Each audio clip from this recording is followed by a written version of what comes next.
Masterclass avec Ophi Invest. Comprendre pour agir, c'est se préparer à faire les bons choix. Ophi Invest finance les acteurs qui dessinent l'économie de demain.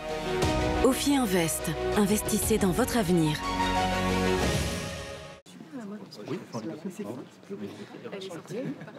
Oui, la question est très chaude. Ouais.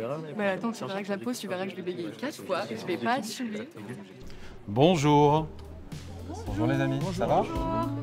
Merci d'être là. Merci à vous pour l'invitation. Non, c'est super. Pas trop stressé? Non, Non? Comment Ça va? vendredi. Je me disais, tiens, ça reste entre nous, hein. Qui n'est pas client Orange? Ah, bon, alors cette séquence-là va rester entre nous. C'est bien. Bon, en tout cas, c'est une super opportunité. On est ravis d'être là avec vous. Et ben justement, tiens, la voilà. Bonjour Christelle Edman. Bonjour. Comment ça va? Très bien, et vous? Bien. Bonjour à tous. Elle est là rien que pour vous, Christelle Edman. Ben non, merci à vous. Bon, elles sont très enthousiastes. Hein. J'ai parlé un peu avec eux. Ils ont plein de questions à vous poser. Ils sont pas stressés. Personne n'est stressé. Non. Mais qui est stressé? Non. Bon, après, qu'est-ce qu'on dit à un étudiant ou une étudiante, et je donne pas les noms, qui n'est pas encore client Orange? On dit quoi? Eh ben, il y a des petits QR codes dans les stations de bus. Vous pouvez tester le meilleur réseau gratuitement pendant 30 jours. Vous scannez le QR code et vous avez la 5G. Voilà. Comme ça, vous verrez la différence avec votre opérateur. Voilà, c'est dit. Christelle ne connaît pas vos questions, donc ce sera une surprise évidemment aussi pour elle. Voilà. Donc, eh ben, il faut le dire, voilà, c'est parti, on y va. C'est la première masterclass sur Public Sénat, la masterclass de Christelle Edman. On s'installe tranquillement, allez. La sortie de Christelle, donc je suis la maîtresse, c'est ça? Oui, Oh. la marraine. Bon, dans la vraie vie, il faut le reconnaître, hein, ce sont des gens qui ne se rencontrent jamais. Et c'est normal, d'un côté, ben oui, les étudiants qui sont tout à leur diplôme, concentrés sur leur formation, et de l'autre, des dirigeants économiques de premier plan qui gèrent 24 heures sur 24, quasiment non-stop, c'est pas faux, des grands groupes français. Ça prend du temps quand même. Hein. Non, il ne faut pas se mentir, on dort et on mange aussi. Voilà, mais moins que les autres. Non, c'est pas vrai, moi je dors. Bon, eh bien nous, sur Public Sénat, ce qu'on voulait, c'est que tout ce petit monde puisse se croiser, se parler, j'ai envie de dire pour une fois, afin d'échanger librement sur les sujets que notre jeunesse, vous, jugez comme étant prioritaires. Et ça tombe bien parce que, Christelle, ils ont plein de questions à vous poser sur leur avenir, sur leur carrière, sur les grands défis que nous devrons collectivement, tous ensemble, relever. Alors je précise, d'emblée, tenez-vous bien, tenez-vous mieux, comme disait Pierre Desproges, celui ou celle qui posera la question la plus pertinente se verra offrir en fin d'émission un forfait téléphonique mobile box Internet à vie par Orange. On applaudit s'il vous plaît, on applaudit. Christelle. C'est bien sûr pour ceux qui ne sont pas clients d'Orange, c'est ça? Oui, il n'y en a pas beaucoup. Évidemment, c'est une blague. Le cadeau, c'est évidemment la présence de Christelle Je Edman. rappelle les petits QR codes pour tester le meilleur réseau. Alors, on a une photo, parce que vous aussi, évidemment, vous avez été étudiante. Oui, on a avec tous été jeunes un jour. Oui, oui. Parcours étudiant, évidemment, brillant. On a une photo. Est-ce que vous étiez studieuse, fêtarde, rêveuse ou déjà de l'ambition? Je ne sais pas, est-ce que quand on est étudiant, quand vous étiez étudiante, est-ce que vous imaginiez un jour devenir la patronne d'un groupe du CAC 40? Vous en rêviez ou pas du tout? Les choses se sont faites par hasard, par surprise, par rencontre? Alors j'étais studieuse au sens où je travaillais, hein, on ne va pas se mentir. Quand on fait des classes prépa et qu'on intègre Polytechnique, forcément il faut travailler. Mais je vais dire, j'avais quand même des grosses facilités en maths et en physique. Et donc j'avais des matières dans lesquelles, ce qui aide quand même. Ça vient de vos parents, ça, la facilité dans les matières scientifiques. Oui, oui, non. Et je trouvais ça, pour moi les maths c'était comme des jeux. Une fois qu'on avait compris comment on pouvait jouer, je trouvais ça, voilà. Donc, mais non, je travaillais. Alors après, c'est vrai que dans mes copains, copines, ils n'ont pas tous fait les mêmes études que moi.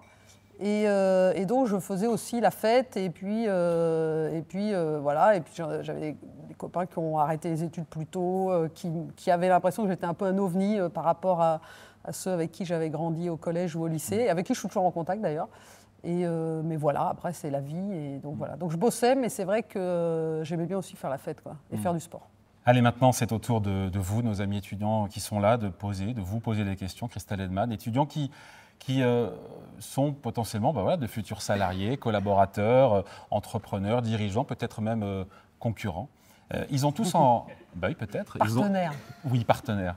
Ils ont tous des parcours étudiants, vous allez voir, qui sont différents, mais ils ont tous en commun d'être engagés, puisqu'ils ont fait leur service civique ou alors du bénévolat. D'ailleurs, je remercie l'association L'Engagement qui nous a mis en relation, évidemment.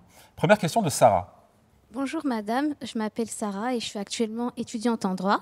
Alors j'ai une question à vous poser. En tant que directrice d'Orange, quel a été votre plus grand défi? Alors, mes plus grands défis aujourd'hui à la tête d'Orange, Oui. il y en a beaucoup. Donc en fait, c'est difficile de dire le plus grand, parce qu'il y a des défis qui dépassent. Pour moi, les plus grands défis, c'est ceux que je ne contrôle pas. Tout ce qui peut se faire en prenant des décisions au sein de l'entreprise, c'est-à-dire faire en sorte qu'on soit toujours à la recherche de l'amélioration du service client, etc. Ça, on le maîtrise. Quand on parle de transformer l'Europe pour que l'Europe soit plus compétitive, qu'on puisse innover plus en technologie, quand on parle d'IA, donc en fait les défis, c'est les sujets sur lesquels on est obligé de faire avec l'environnement. Vous prenez la géopolitique aujourd'hui, c'est des vrais défis. Aujourd'hui, on opère en Europe et en Afrique, au Moyen-Orient, on est à la frontière de l'Ukraine. Les vraies questions qu'on se pose, c'est finalement... soit c'est des situations très humaines, où on se dit, est-ce que les réseaux fonctionnent, est-ce que nos équipes sont en sécurité? Donc ça, c'est des choses sur lesquelles on n'a pas forcément la main, mais évidemment, on a la responsabilité de réussir. Mais dans tout ce qui est autour de l'Europe, c'est peut-être ce qu'il y a de plus compliqué, parce que ça dépend de notre démocratie européenne, et donc on doit l'influencer. Ouais. Question maintenant de Déborah, avec une question, Déborah, qui te tient à cœur. Bonjour, merci d'être présente aujourd'hui et encore merci pour l'invitation. Donc, je m'appelle Déborah et je suis actuellement en première année de master en sciences sociales, parcours genre et changement politique et social dans une perspective transnationale. Donc ma question va un peu porter sur cette thématique-là.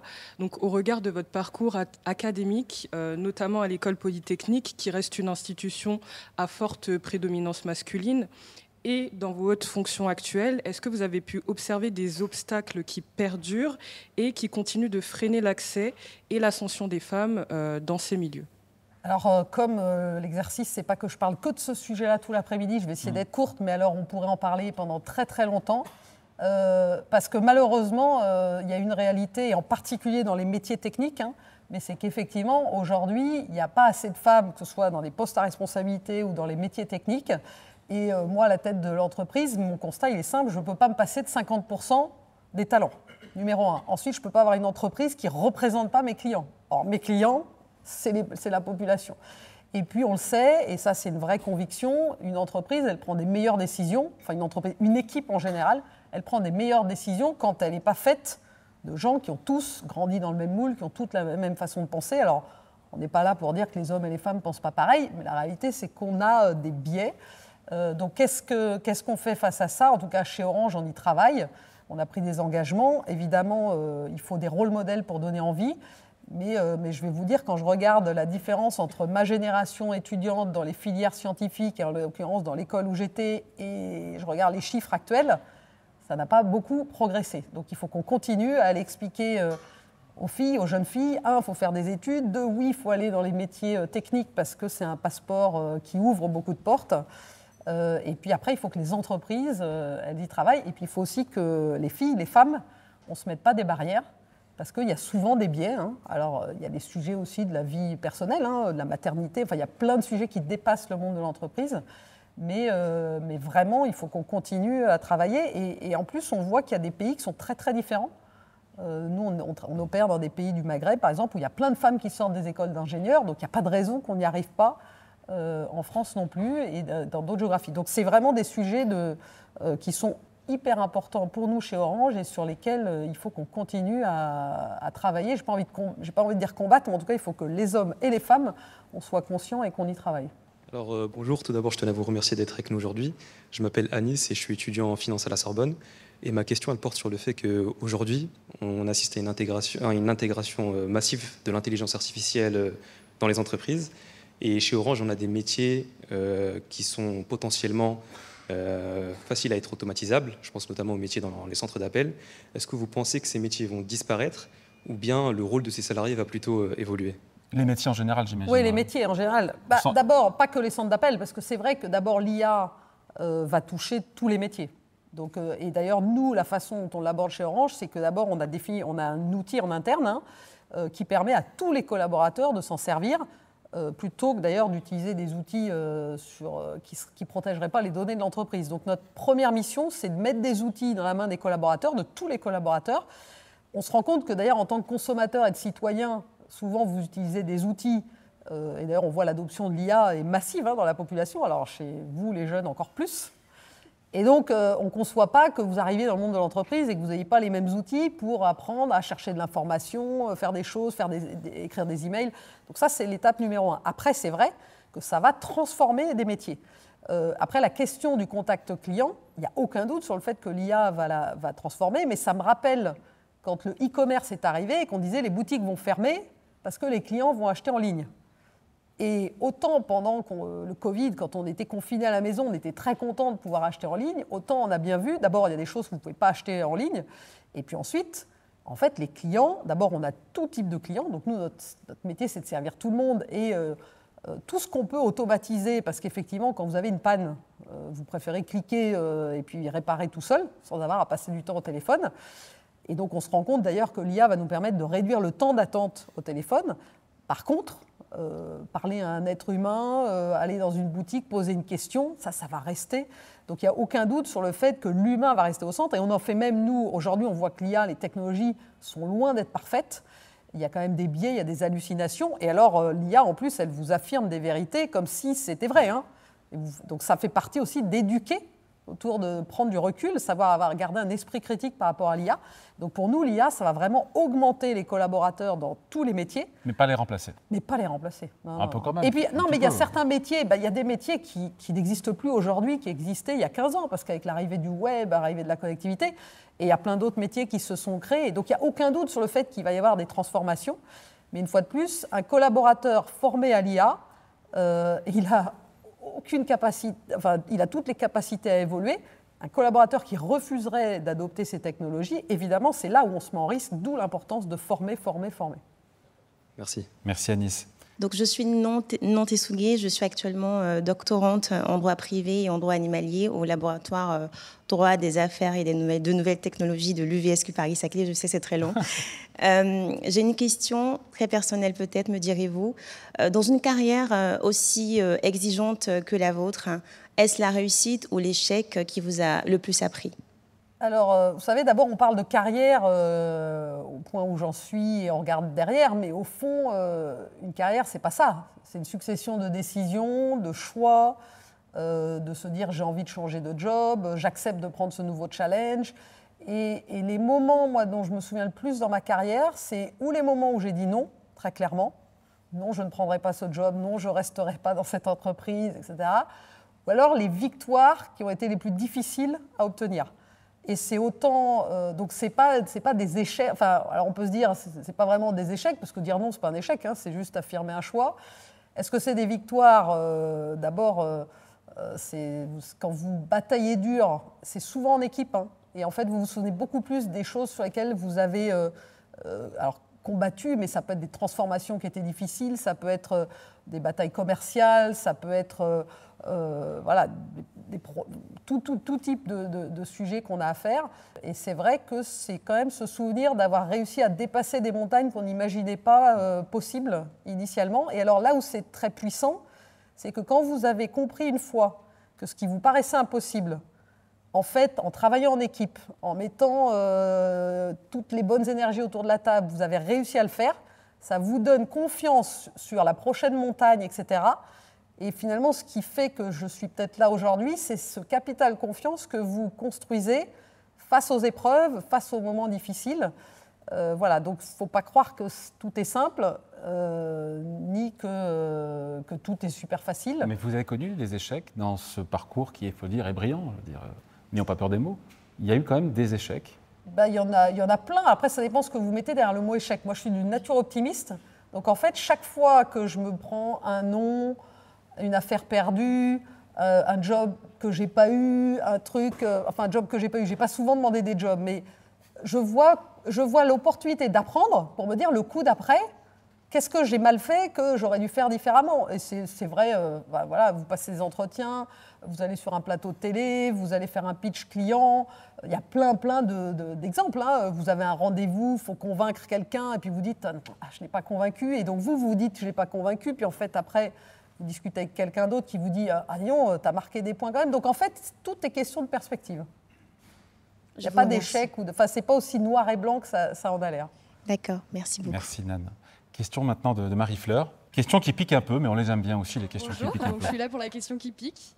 Je m'appelle Marie-Fleur, je suis en 4e année de droit et d'action publique à Sciences Po Saint-Germain-en-Laye. Moi, la question que j'aimerais vous poser, elle est vraiment dans l'actualité, c'est-à-dire qu'à l'heure actuelle, vous êtes à la tête d'Orange pendant que les Français vivent une crise du pouvoir d'achat sans précédent et une inflation qui creuse les inégalités. Dans ce contexte, comment une dirigeante du CAC 40 peut-elle incarner une entreprise proche de ses clients, proche de ses salariés, alors que la question de la rémunération des dirigeants clive tellement en France est souvent perçue comme déconnectée de la réalité? Quand on gagne le SMIC, d'imaginer quelqu'un qui gagne 20, 30, 40 fois plus, c'est pas entendable. Donc je ne vais pas vous dire que moi je suis une privilégiée et je l'assume. Alors après, je paye beaucoup d'impôts, mais je suis restée dans la vraie vie parce que d'abord j'ai été étudiante, je sais ce que c'est. Et quand on voit le prix d'un café, le prix, voilà, c'est vrai que se loger, donc ça c'est évidemment quelque chose. Et puis je côtoie pas que des gens privilégiés comme moi, et c'est important de rester en prise avec la réalité. Mais c'est vrai aussi que voilà, c'est la société. Et en fait, pour moi, ce qui est le plus important, c'est que d'avoir ce sentiment que par le travail, on peut progresser. On peut alors mieux gagner sa vie, mais en même temps en faisant ce qu'on a envie de faire, parce qu'on revient sur un travail, c'est de l'émancipation dans tous les sens du terme. Et c'est ça qu'il faut qu'on arrive à remettre au cœur du débat en France. Parce que c'est vrai que ce n'est pas facile quand on se lève tous les matins, qu'on travaille beaucoup, et on le voit dans les services publics, dans les entreprises, et qu'on a l'impression que son salaire ne peut plus progresser ou qu'on est plafonné. Et que, on est femme seule au foyer avec des enfants à nourrir. Donc on le sait très très bien que la vie, elle coûte très cher. C'est au cœur du débat politique actuel en France. Et donc c'est évidemment des sujets sur lesquels, moi je ne fais pas de la politique, je dirige une entreprise. Donc moi, ma priorité, c'est aussi l'emploi. Et je peux vous assurer que quand je vois les décisions que je dois prendre, c'est des décisions qui impactent aussi ma capacité à créer de l'emploi, ma capacité à garder de l'emploi. Et c'est vrai que quand on voit ce qui se passe en Europe ou dans certains secteurs économiques, on a des débats avec des patrons. Alors évidemment, nous, on essaye de construire l'avenir. Et notre enjeu, c'est de se dire comment on crée de l'emploi. Alors de l'emploi qu'on va pouvoir rémunérer. Après, il y a tout le sujet du coût du travail en France, de la différence entre ce que le travail coûte à l'entreprise et ce qui est à la fin sur la feuille de paye. Tout ça, c'est des sujets qui sont centraux, d'ailleurs, dans les débats qu'on a aujourd'hui en France, dans notre démocratie. Allez, merci Marie-Fleur, merci. Question de Jessie maintenant, question de un peu de coaching. C'est un peu du coaching, ça, non ? On verra bien. Vous êtes une femme. Vous êtes aujourd'hui une des plus grandes dirigeantes d'une entreprise du CAC 40. Vous êtes dans le domaine de la tech, un domaine où les femmes sont très rares. Vous avez fait la voie royale, prépa, polytechnique. Vous êtes arrivée, à mon sens, au plus haut de ce qu'on peut espérer. Votre maman a été professeure, votre papa travaillait dans une entreprise. Quelle est votre motivation ? C'est quoi votre pourquoi ? Selon vous, quelle est la différence entre vous, par exemple, et les gens qui étaient dans votre promo, qui ont fait les mêmes études que vous, qui avaient peut-être les mêmes aspirations que vous, mais qu'est-ce qui a fait que vous avez réussi et eux non ? Moi, par exemple, je suis étudiante en école de commerce, j'ai grandi en cité, ma mère, elle est ouvrière. À votre avis, c'est quoi la chose à laquelle je devrais me raccrocher pour arriver là où vous êtes ? Alors, c'est d'abord la notion de réussite, elle est propre à chacun d'entre vous. Parce que d'abord, on n'est pas tous fait pareil, on n'a pas tous envie de travailler dans une entreprise. Et pour certains, réussir, c'est créer son entreprise. Pour d'autres, c'est travailler dans une association, avoir de l'impact. Pour d'autres, ça va être de faire de la politique. Voilà, donc il n'y a pas un modèle de réussite. Et en fait, le plus important, c'est de réussir par rapport à ce que vous avez envie de faire.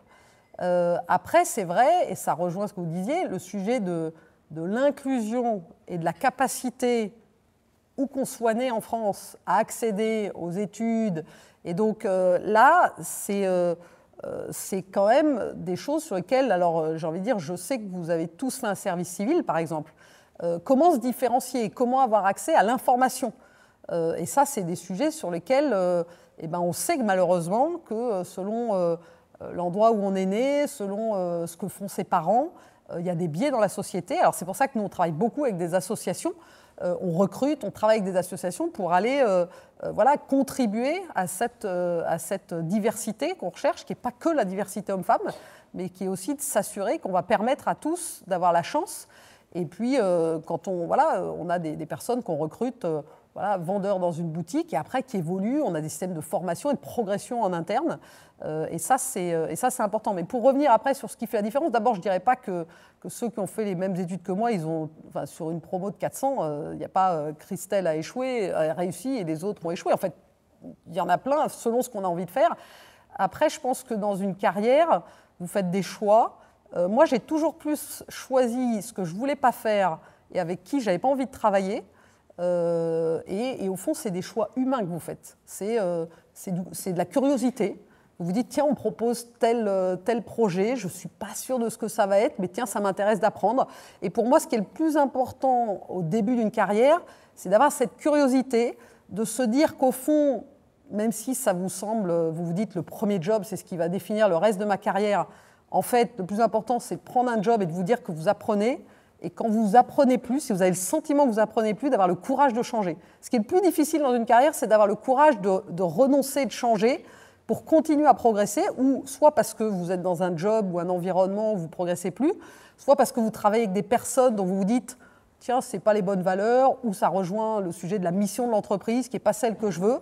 Et avoir le courage de changer, alors ça veut dire avoir la possibilité de changer, hein, parce que parfois, ce n'est pas simple.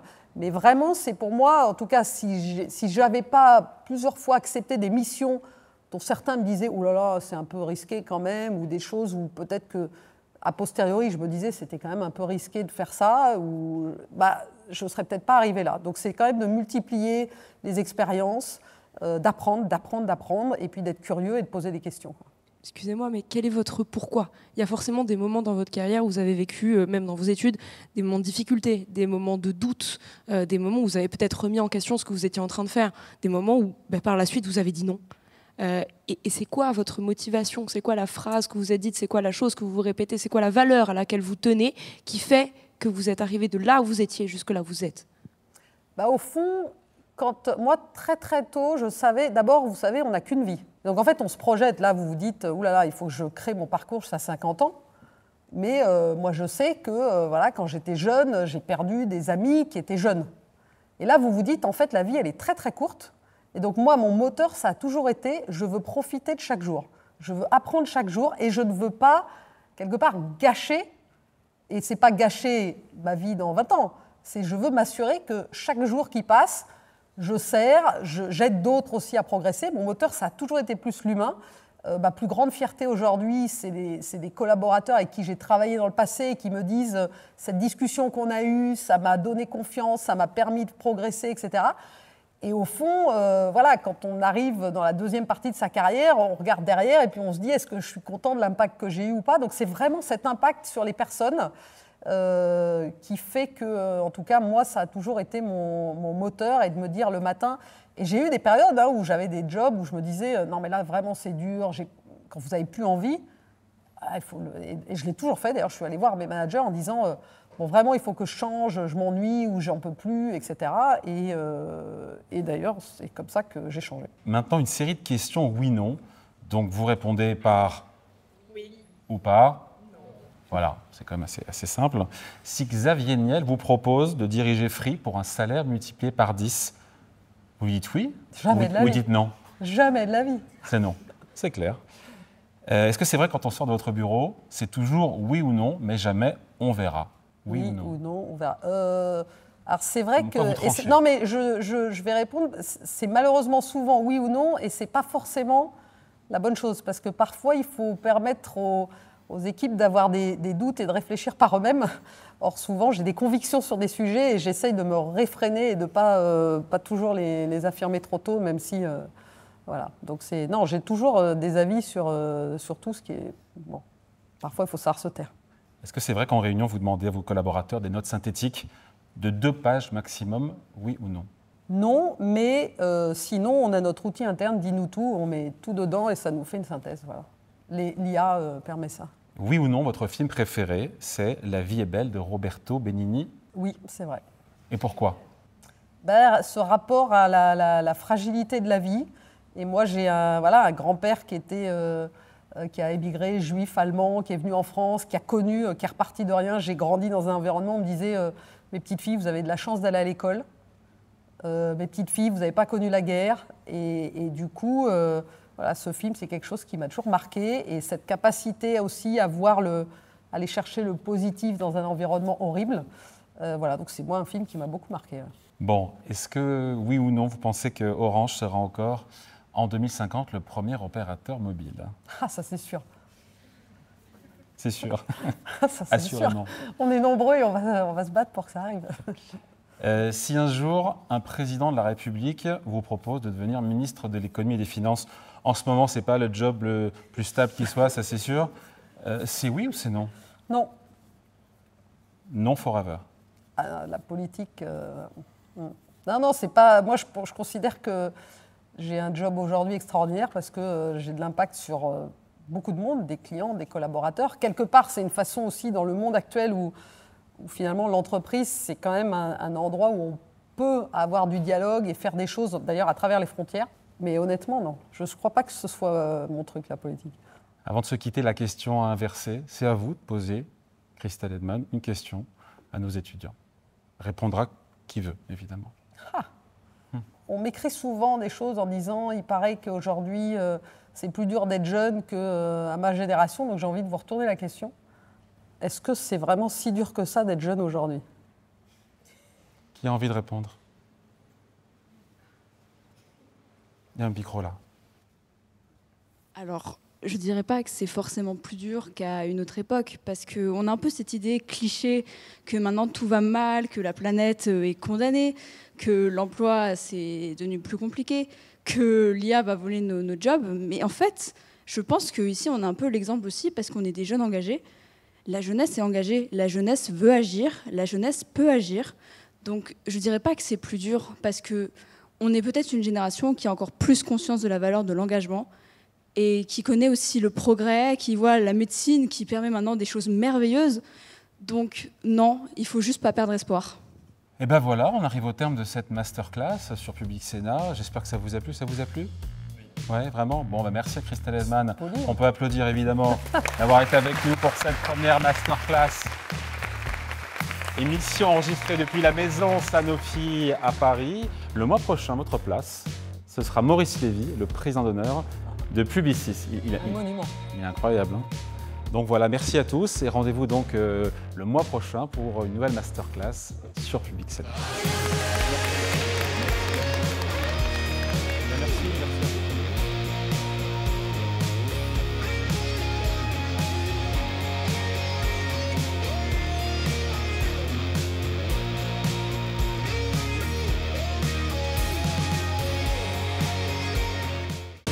Masterclass avec Ophi Invest. Comprendre pour agir, c'est se préparer à faire les bons choix. Ophi Invest finance les acteurs qui dessinent l'économie de demain. Ophi Invest, investissez dans votre avenir.